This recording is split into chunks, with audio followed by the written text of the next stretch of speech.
Welcome to the deep dive. Today, we're really getting into it, looking at someone who spent, 7 full years just trading. That's right, 7 years deep in the financial markets. And you, listening, probably want the insights without, spending 7 years yourself. Exactly. Fast but thorough. So this is like a shortcut, right? Getting those hard-earned lessons directly. Think of it that way, yeah. We've basically distilled advice from someone who's been in the trenches, Yeah. our mission. Pull out the really valuable stuff, maybe even the surprising bits about what trading is actually like. Okay, let's jump in. One thing that really stood out to me first was this focus on people. The source says, prices don't make the market. People make up the markets by arguing over the value. So it's less technical charts and more human. Pretty much. It's about understanding the buyers and sellers and what drives them. You know, the classic stuff, greed when things look good, fear when they start to fall. That's the real engine. Right, the psychology of it all. Exactly. Understanding that gives you a whole different layer, doesn't it? It's not just lines on a screen. So based on this source, what really pushes people to, buy or sell?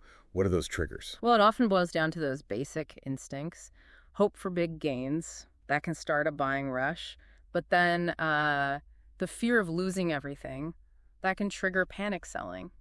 Seeing those emotions at play, it's insightful. Okay. Let's shift gears a bit to mindset.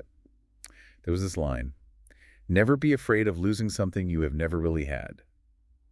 That's it for me. It is, isn't it? It connects right back to the psychology. It's sort of about staying detached from profits that aren't actually yours yet. So managing expectations. Yeah, and focusing on risk. Don't let that fear of missing out FOMO make you do something rash. Courage comes up too. Holding winning trades. Oh, definitely. Having the guts, the discipline to let your winners run instead of grabbing tiny profits too soon. That's apparently key. It fights that urge to just, lock something in quick. And patience.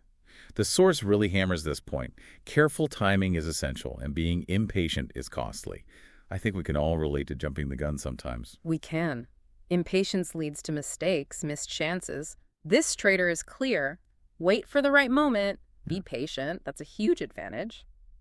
And let's be real, the source also says success only comes to those who work for it. Right. It's not a hobby. No, it's serious work, a dedicated thing. Okay, let's talk about the market environment itself.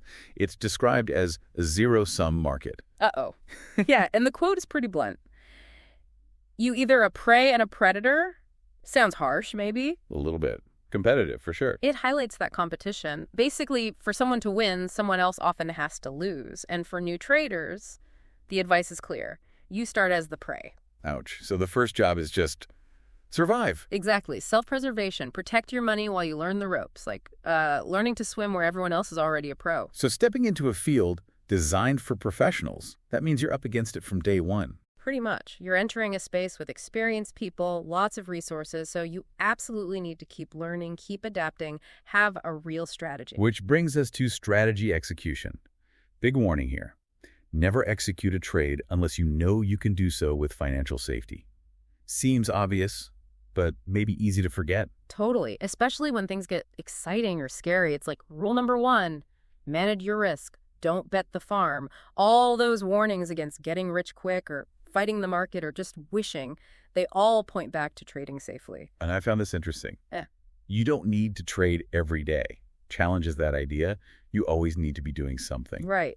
It's about quality, not quantity. Big market moves, the source suggests, they take time to develop. So waiting for a really good setup is often better than just trading constantly for the sake of it. Makes sense. In this analogy, markets, just like people, have characters.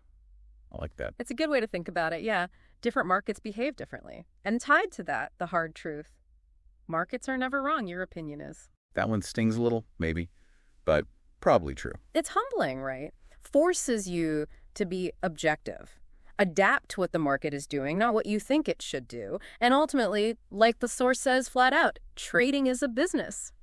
So wrapping this up, the big takeaways seem to be understand the human psychology driving things, build discipline and patience, know it's a tough competitive field where you got to protect yourself early on. And treat it like a serious business, not a game. Exactly. It all comes back to that first point, doesn't it? It's the people, the emotions, the arguments over value that really move the needle. Precisely. If you grasp those human elements, you get a much richer understanding of why markets do what they do. Okay, this was really valuable. So here's a final thought for you listening. Think about these ideas, understanding people, their motivations, the dynamics of value. How could they apply outside of trading? Interesting angle. Yeah, like in negotiations, maybe. Or even just understanding group situations at work or, anywhere. What kind of character do you bring to the different markets in your own life? Definitely something to chew on. Thanks for joining us for this deep dive.